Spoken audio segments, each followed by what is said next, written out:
بسم اللہ الرحمن الرحیم، السلام علیکم۔ شیخ رشید کا سما کو انٹرویو، اس وقت سب سے بڑی خبر یہ بنا ہوا ہے۔ شیخ رشید ٹویٹر یعنی ایکس ایپ پر بھی اس وقت ٹرینڈ کر رہے ہیں۔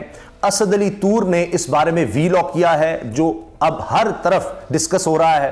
ہر کوئی اس کا وہ کلپ نکال کر شیئر کر رہا ہے کہ جہاں پر بتایا گیا کہ شیخ رشید پر کس طرح سے تشدد ہو رہا تھا، کس طرح ان کو انٹرویو کے لیے مجبور کیا جا رہا تھا، کون لوگ تھے، کیا ہو رہا تھا، منیف فاروق کیا کر رہے تھے، وہ کیا کہہ رہے تھے، وہ سب باتیں اس میں بتائی ہیں۔ بہت سے لوگ کہہ رہے ہیں جی ہم تو ڈیٹیل سن نہیں پائے، اتنا دکھ اور کرب محسوس کر رہے تھے ہم۔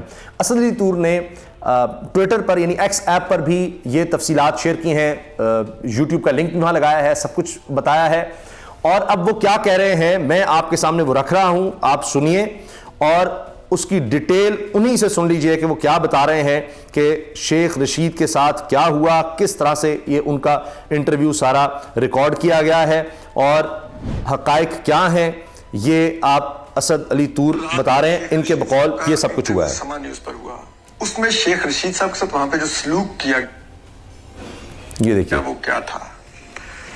آپ کو پتا ہے شیخ رشید صاحب کا گریبان پھٹا ہوا تھا، ان کے بٹن ٹوٹے ہوئے تھے اور ان کو لوگوں نے ارد گرد سے پکڑ رکھا تھا اور وہ گھسیٹتے ہوئے دفتر کے اندر لے کے آئے۔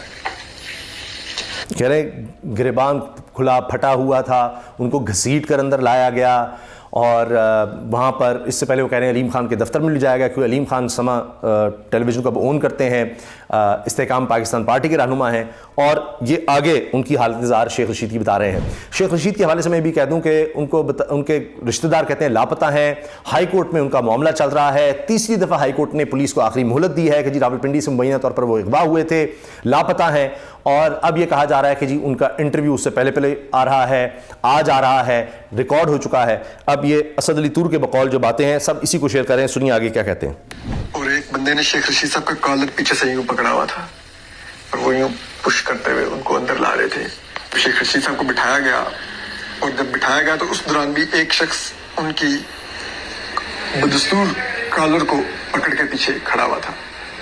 یعنی جب شیخ رشید کو بٹھایا گیا ہے اس وقت بھی ایک شخص ان کا کالر پیچھے سے پکڑ کے مسلسل کھڑا رہا، اور ایک بندہ شیخ رشید صاحب کے دائیں طرف اور ایک شیخ رشید کے صاحب کے بائیں طرف کھڑا ہوا تھا۔ شیخ رشید صاحب کو شدید پسینہ آ رہا تھا، منہ لال تھا۔ شیخ رشید صاحب کے آگے ایک کاغذ رکھا گیا اور انہیں کہا گیا کہ آپ نے یہ انٹرویو میں بولنا ہوگا مبینہ طور پہ۔ یعنی ان کو بتایا گیا کہ کاغذ رکھے کہ آپ نے یہ باتیں بولنی ہیں۔ پھر شیخ رشید نے کیا کیا؟ منیف فاروق صاحب کو بھی ذرا یہ بتاتے ہیں کہ ایک کاغذ دیا گیا کہ آپ نے یہ پوچھنا ہوگا۔ شیخ رشید صاحب کے منہ پر وہ جو ایجنسی کے لوگ تھے انہوں نے تھپڑ مارا۔ شیخ رشید کو تھپڑ بھی مارا گیا۔ منیف فاروق کو بھی بتایا گیا آپ کو ایک کاغذ دے دیا، آپ نے یہ پوچھنا ہے، شیخ رشید کو بتایا گیا آپ نے یہ جواب دینے ہیں، اور شیخ رشید کو تھپڑ بھی مارا۔ اور کمرے میں موجود ذرائع بتاتے ہیں کہ تمام لوگ ایک لمحے کے لیے سکتے میں آ گئے کہ یہ کیا انہوں نے دیکھا ہے۔ کمرے میں موجود جتنے لوگ تھے سکتے میں آ گئے کہ وہ یہ کیا ہو رہا ہے۔ اس پر کہتے ہیں کہ شیخ رشید بچوں کی طرح بلک کے رونے لگ گئے، بلک بلک کے۔ شیخ رشید اتنا روئے، یہ بلک بلک کے بچوں کی طرح روئے۔ اس سے پہلے آپ کو بتایا وہ ویڈیو بھی آئی تھی جب ان کو گرفتار کیا گیا تھا، پیچھے سے کسی نے ان کو دھکا دیا اور وہ جا کر کسی پولیس اہلکار کے اندر لگے، تو تب بھی وہ بڑے آزردہ ہوئے تھے، اور انہوں نے باقاعدہ یوں ہاتھ جوڑ کے کہا میرے سے یہ نہ کرواؤ، میں یہ نہیں کر سکتا۔ اسد علی طور کہہ رہے ہیں ہاتھ جوڑ کر، شیخ رشید نے کہا، اسد علی طور بول رہے ہیں ہاتھ جوڑ کر دکھا بھی رہے ہیں کہ جی انہوں نے ایسے کہا کہ یہ میرے سے نہ کرواؤ، یہ میں نہیں کر سکتا۔ کمرے میں موجود ذرائع بتاتے ہیں کہ تمام لوگ ایک لمحے کے لیے سکتے میں آ گئے کہ یہ کیا انہوں نے دیکھا ہے۔ اس پر کہتے ہیں کہ شیخ رشید بچوں کی طرح بلک کے رونے لگ گئے، بلک بلک کے، اور انہوں نے ہاتھ بھی جوڑے، اور انہوں نے باقاعدہ یوں ہاتھ جوڑ کے کہا میرے سے یہ نہ کرواؤ، میں یہ نہیں کر سکتا۔ جناب اس کے علاوہ کچھ اور ڈیٹیلز بھی انہوں نے شیئر کی ہیں، یہ تو میں نے آپ کو وہ سارا کلپ سنوا دیا ہے۔ اسی طرح سے انہوں نے مزید باتیں بتائی ہیں کہ کس طرح سے یہ سارا انٹرویو ہوا۔ جو حصہ اس ویلاگ میں شیخ رشید کے حوالے سے اس میں کہتے ہیں اسد طور کہ سما کے دفتر میں انٹرویو ریکارڈ کیا گیا، ریکارڈ ہو چکا ہے، آن ایئر شاید آج ہو جائے گا۔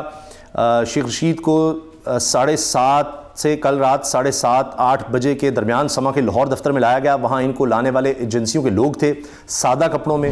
جب وہ آئے تو ان کا گریبان پھٹا ہوا تھا، لوگ گھسیٹ کر لائے، دائیں بائیں سے ایک اور آدمی نے پیچھے سے کالر پکڑا ہوا تھا، دھکیل کر اندر لائے شیخ رشید کو، سب نے دیکھا تو ایک دم شور مچ گیا کہ یہ کیا ہو رہا ہے. پھر شیخ رشید صاحب کو علیم خان کے دفتر میں گھسیٹ کر لے جایا گیا.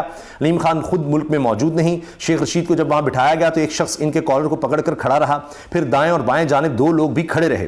شیخ رشید کو شدید پسینہ آ رہا تھا, منہ لال تھا اور ان کی وگ بھی اکھڑ کر سائڈ پر ہو چکی تھی.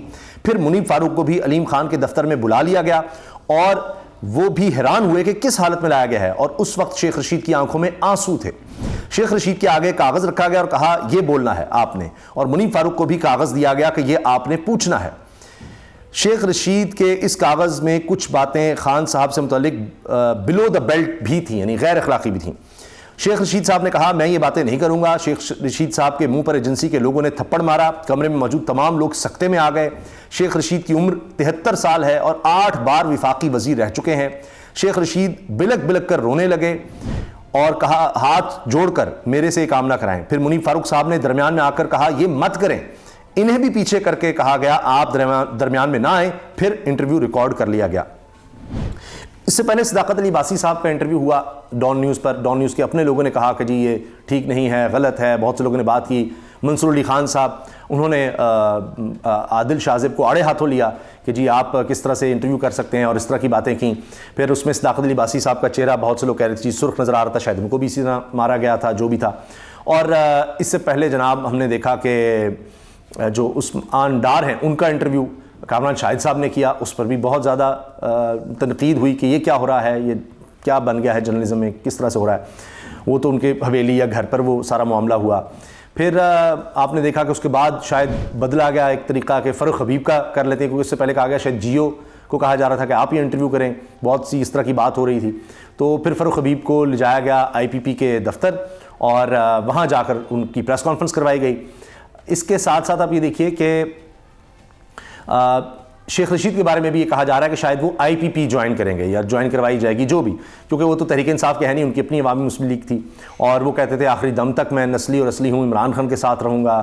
تو بس جب کوئی لاپتہ ہو جائے تو پھر کیا کیا جا سکتا ہے. اب اس میں یہ بات بھی ہے, میں نے جس طرح عرض کیا کہ عدالت میں بھی معاملہ ہے. 27 اکتوبر کا کہا جا رہا ہے, 26 اکتوبر کا کہ جو اس کی تاریخ ہے, ایک دفعہ پھر آخری مہلت اس میں بھی دی گئی ہے پولیس کو کہ شیخ رشید کو بازیاب کروائیں. تو اس سے پہلے شاید یہ انٹرویو آ کر جس طرح ہم نے دیکھا صداقت علی عباسی کا معاملہ, جس طرح ہم نے فروخ حبیب کا دیکھا, جس طرح ہم نے عثمان ڈار کا دیکھا, کہ اس کے بعد وہ کیسز وغیرہ ختم ہو جاتے ہیں اور امید کرتے ہیں کہ وہ پھر اب اپنے گھر والوں کے ساتھ آزادی کے ساتھ ہوں گے. تو پھر شاید اس انٹرویو کے آن ایئر ہونے کے بعد شیخ رشید صاحب کے لیے بھی یہ ہو. لیکن اس سے حاصل جو کرنے کی کوشش ہو رہی ہے کہ شاید لوگوں میں خوف و ہراس, امید ختم ہو جائے تحریک انصاف کے لوگوں میں, تو اس کا اثر الٹ ہو رہا ہے. لوگوں میں ہمدردی ان کے لیے بڑھ رہی ہے. ابھی عمران خان صاحب کے حوالے سے بھی ان کے وکلاء نے بتایا کہ فروخ حبیب کا دیکھ لیں کہ اس کے بعد کس طرح پہلے کیا وہ بول رہا تھا, اب کیا بول رہا ہے, اس کا ٹویٹر اکاؤنٹ دیکھ لیں. تو یہ چیزیں کاؤنٹر پروڈکٹیو ہو رہی ہیں. جرنلسٹ بھی اس پر بات کر رہے ہیں, پریشان ہیں کہ کیا کریں, کس طرح سے یہ سارا کچھ ہو رہا ہے. کریڈیبلٹی ختم ہو رہی ہے میڈیا کی. اور اب یہ دیکھ لیں آپ کہ اب لوگ اسد طور نے پہلے ہی بتا دیا ہے کہ کیا ہوا. اب جب انٹرویو آ جائے گا تو لوگ اس پر کون یقین کرے گا, کون اس کو مانے گا. تو اس کے اثرات تو وہ نہیں ہوں گے جس وجہ سے یہ انٹرویوز کیے جا رہے ہیں. لیکن ایک ہی عمل کو بار بار دہرایا جا رہا ہے کہ شاید کچھ اور رزلٹ آ جائے گا. لگتا نہیں ایسے ہوگا. لیکن آپ کمنٹ سیکشن میں اپنی رائے کا اظہار ضرور کیجیے گا. آپ شیخ رشید صاحب کے اس انٹرویو کے بارے میں کیا کہتے ہیں, کیونکہ اس سے پہلے ہی بہت سے لوگوں نے یہ نشاندہی کرنا شروع کر دی تھی کہ جناب یہ انٹرویو آ رہا ہے اور یہ سب کچھ ہونے والا ہے. یہ انٹرویو ریکارڈ کر لے گئے, صرف اسد طور نہیں, انہوں تو ڈیٹیل بتا دی ہے نا. اس کے علاوہ آپ یہ دیکھیں خبریں کیا تھیں. شیخ رشید کی حراست کے خلاف درخواست میں پولیس کو آخری مہلت. سب کو پتا ہے شیخ رشید کو پولیس نے گرفتار کر کے کس کے حوالے کیا شیخ رشید کو گرفتار کر کے لاہور ہائی کورٹ کی طرف سے ریمارک سامنے آئے تھے. لاہور ہائی کورٹ کا پولیس کو 26 اکتوبر تک شیخ رشید کی بازیابی کا حکم. اب شاید یہ کوشش ہے کہ میاں نواز شریف صاحب پاکستان آنے سے پہلے شیخ رشید کا انٹرویو آ جائے, وہ ان کو تحفہ دیا جائے. یہ ایک چکر ہے. اچھا, پھر مخدوم شاہبود نے لکھتے ہیں جی بڑی خبر ہے کہ مبینہ طور پر شیخ رشید کا انٹرویو منیب فاروق کے ساتھ ریکارڈ کر لیا گیا. استحکام پاکستان پارٹی میں شمولیت کریں گے. اسی طرح اور صحافی اس پر بات کر رہے ہیں. یہ بات کر رہے ہیں علی مصطفیٰ جو ہیں, یہ اب انٹرنیشنل ایجنسیز کے ساتھ, چینلز کے ساتھ کام کرتے ہیں. انہوں نے بھی کہا کہ جی میرے سابق کولیگ جو ہیں سما ٹی وی پر بتا رہے ہیں کہ جی شیخ رشید کا انٹرویو جو ہے وہ ریکارڈ کیا گیا ہے اور ان کو اغوا کیا گیا تھا اور یہ منیب فاروق نے انٹرویو کیا ہے. اور زبردستی انٹرویو ہے، عمران خان کے خلاف یہ انٹرویو ہے. تو یہ باتیں سب پہلے کر رہے تھے، لیکن جو ڈیٹیل اسد طور نے بتائی ہیں وہ کسی اور نے اس سے پہلے نہیں بتائی تھی. انہوں نے بتایا کس طرح سے کیا کیا ہوا ہے. بہرحال جو چیز ہوئی ہے، جو بتایا جا رہا ہے، وہ میں نے آپ کے سامنے رکھ دیا ہے. آپ اپنی رائے کا اظہار اس پر ضرور کیجیے کمنٹ سیکشن میں. اللہ حافظ.